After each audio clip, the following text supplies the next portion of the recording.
Hi guys, my name is Harish Krishnan. I'm a chartered accountant based from Hyderabad. I'm a faculty dealing with information technology and strategic management, which is your seventh paper in group 2 of CIPCC course. Right, to be very precise, we have 50 marks of each of this, information technology and strategic management for the other 50 marks.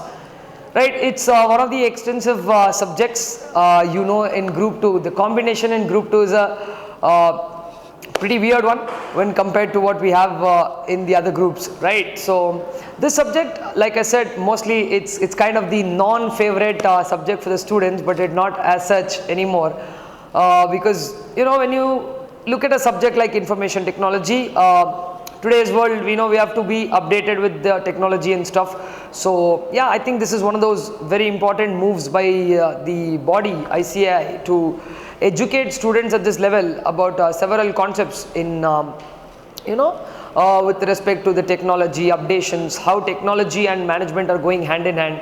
So these are some of the points that at this level is very important for us, because later we as auditors have a very key role to play, and you already have exposure to the basics of computers from school level, so it's not going to be much difficult to catch up with the information technology.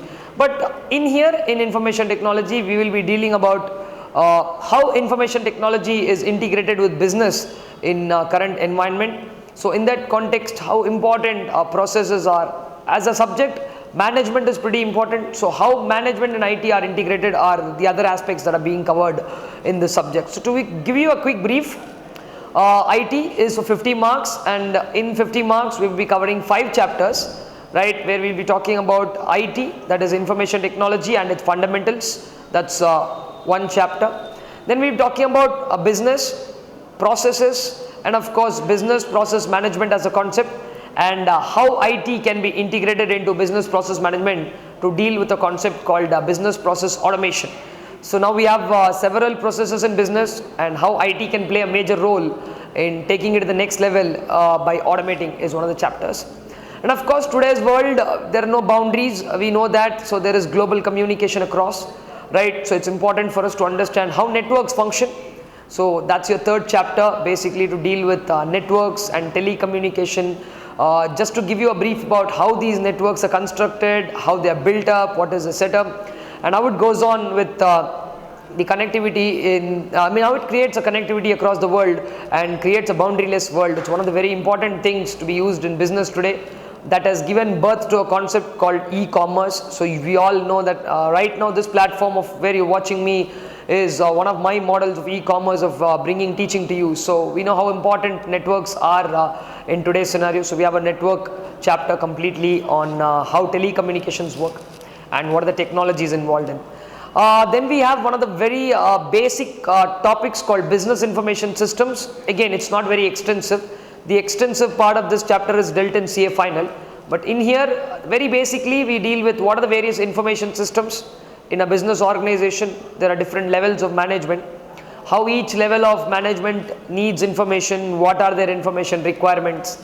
So we have the operational level, managerial level, strategic level, having their own needs of information, and how their information needs are catered and cleared, bringing in data from internal external sources of the organization, integrating them and providing them so that they can make decisions is the other important part of your syllabus. And then comes up the fifth and the last chapter, where emerging technologies, where we have application softwares. So today wherever you go with, of course your phone is loaded with number of apps. Nowadays we call it apps, a short for the application software. So fifth chapter is a very great insight about what are the various application softwares that are available in the market, right from an accounting package like Tally to a vehicle tracking system or an ERP like SAP, Oracle.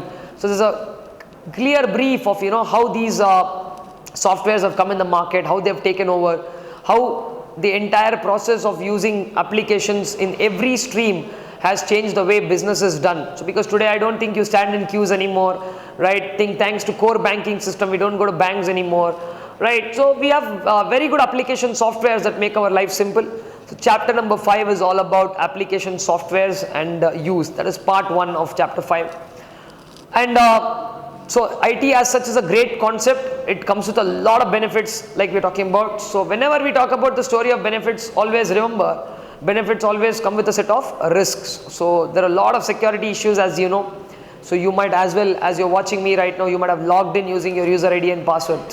Such a basic security means of using a password. So not just that, we have a lot more to deal with security, right? We have different intrusion detection systems, and we have so many systems to take care of security. Thanks to biometrics, the entire shape of security industry has changed.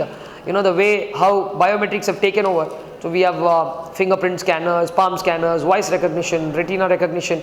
So we have advanced softwares to take care of security. So what exactly are required to take care of these app softwares, because randomly anybody can't use any of these softwares, right? So it's very important that we understand we have a proper line of security installed before we go with the use of IT. So that's your second part of the 5th chapter, dealing with what are the controls that are required at all levels of using an application software.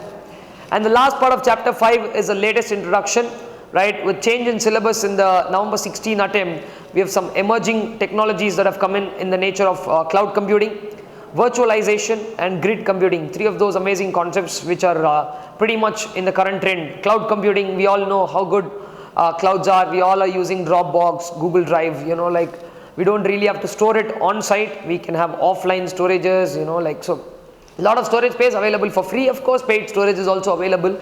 So cloud is one such concept that's taken over completely in current scenario. People don't have to bother about storage. So storage on server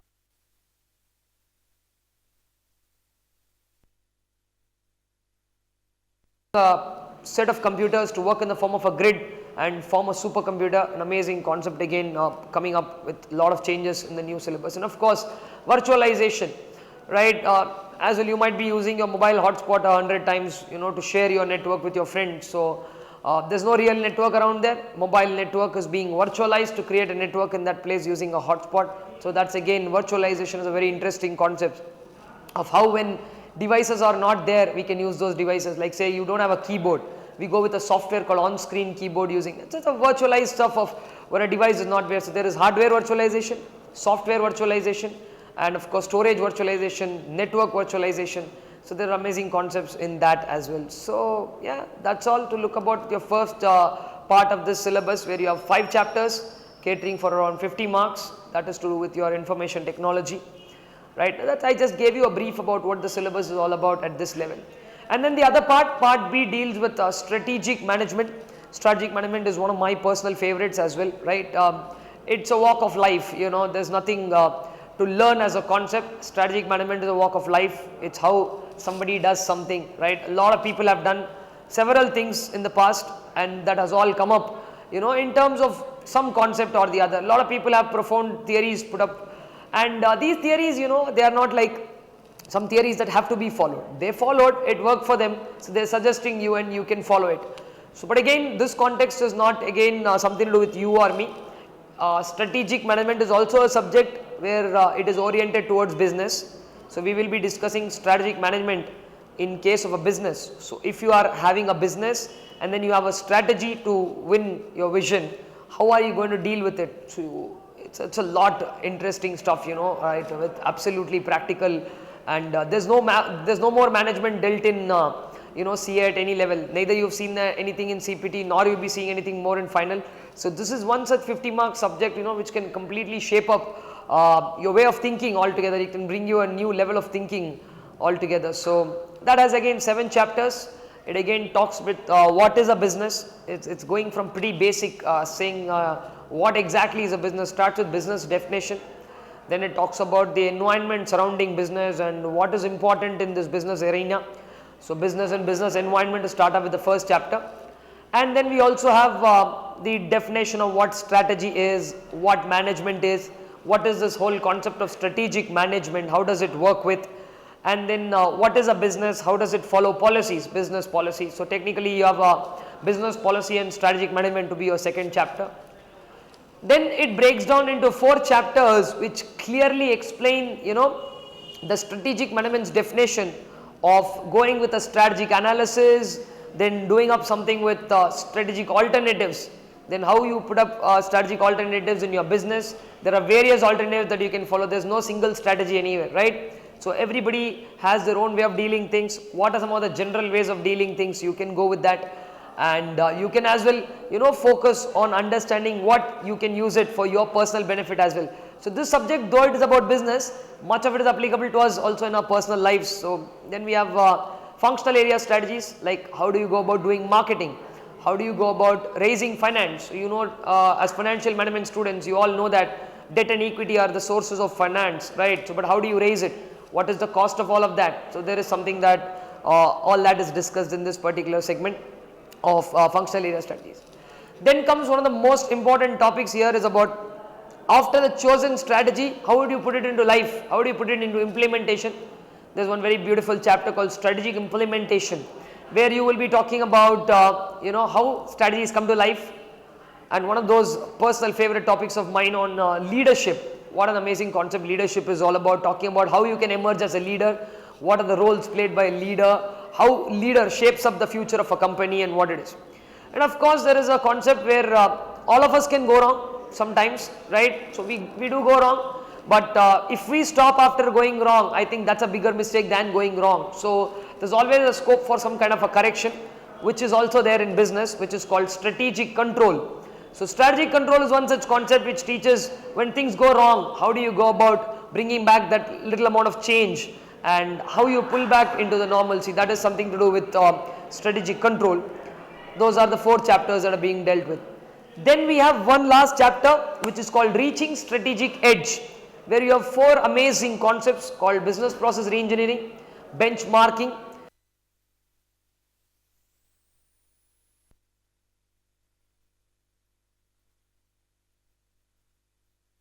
are being dealt here. How you reach to the next level in business is what these 4 concepts talk about. So you are already doing well, you want to do more, and that's when you use these concepts and grow to the next level, so that you have an edge over all your competitors, and reaching that peak in business is what we are looking at this level, reaching strategic edge. So 7 chapters again, covering up again 50 marks. So yeah, that's what you have in your syllabus of strategic management. So that's a walkthrough to your syllabus of IT and strategic management. So what I'm like try to put up across is, you have a very limited but very good content of syllabus. One of those problems that people generally face when it comes to information technology and strategic management is the kind of understanding that they need, and 2 is absolute presentation in the examination.